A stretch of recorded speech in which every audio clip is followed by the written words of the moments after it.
The monster speaks, and they realize it's Commander Ulfar, and he explains how the darkness took him.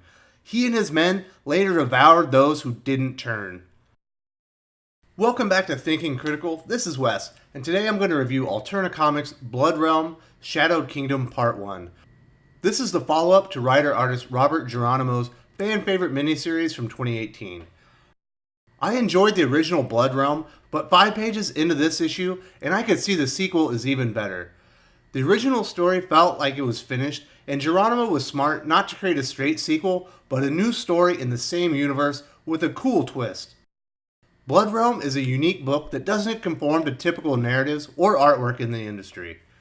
The art is very stylized and unique to the series.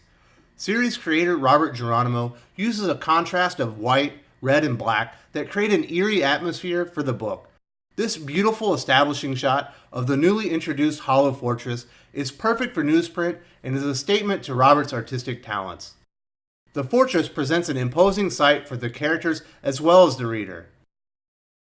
Robert Geronimo revisits some of the great creatures from the original series, like the Saytrian warriors, but he also introduces a great new monster in Part 1.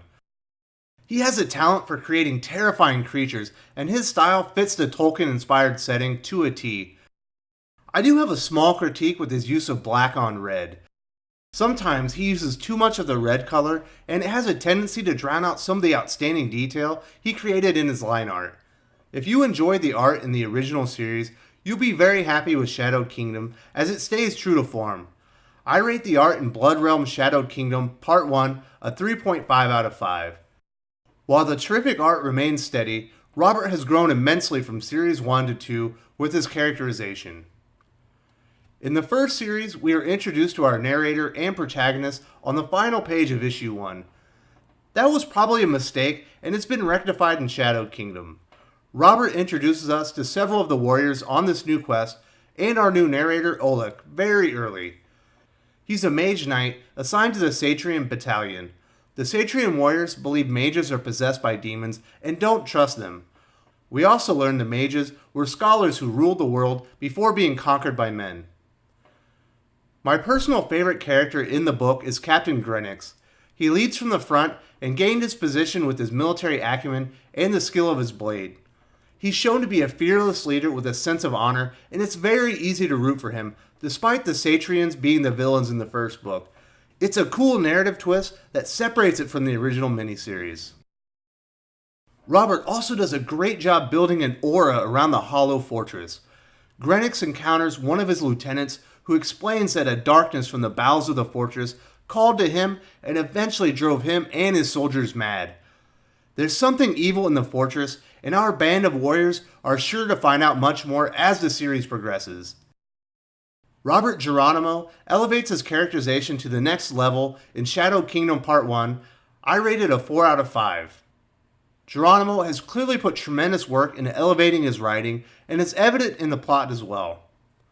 General Gorn, who perished in the first series, sends Captain Greenwich and his warriors in search of the famed Scorn Legion.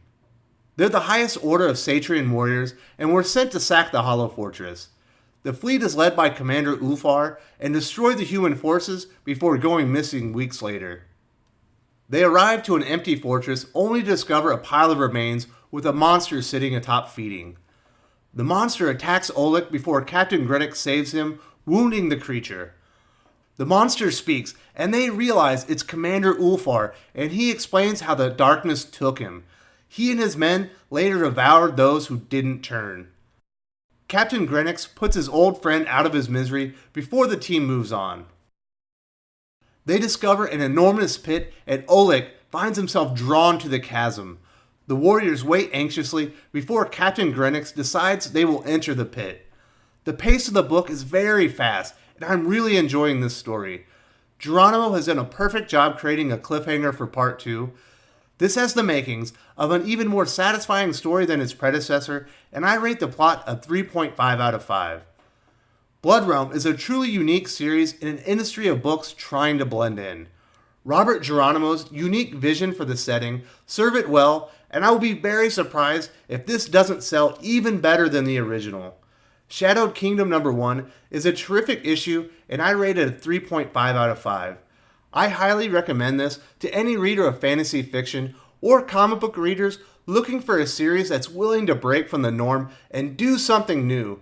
If you haven't picked up your copy, I suggest you see if your LCS still has one available or go to Alterna's Etsy store and order it directly. This is the kind of book that we should all be excited for and support. If you enjoyed this video, please give it a like. I would appreciate it very much. It helps us attract more views for the channel. Subscribe for future commentary, comic book news, and reviews. And don't forget to ring the bell for notifications. If you want to talk comics, movies, and much, much more, you can follow me on Twitter at Wes_from_TC. With that, Salamat Po, and I'm out.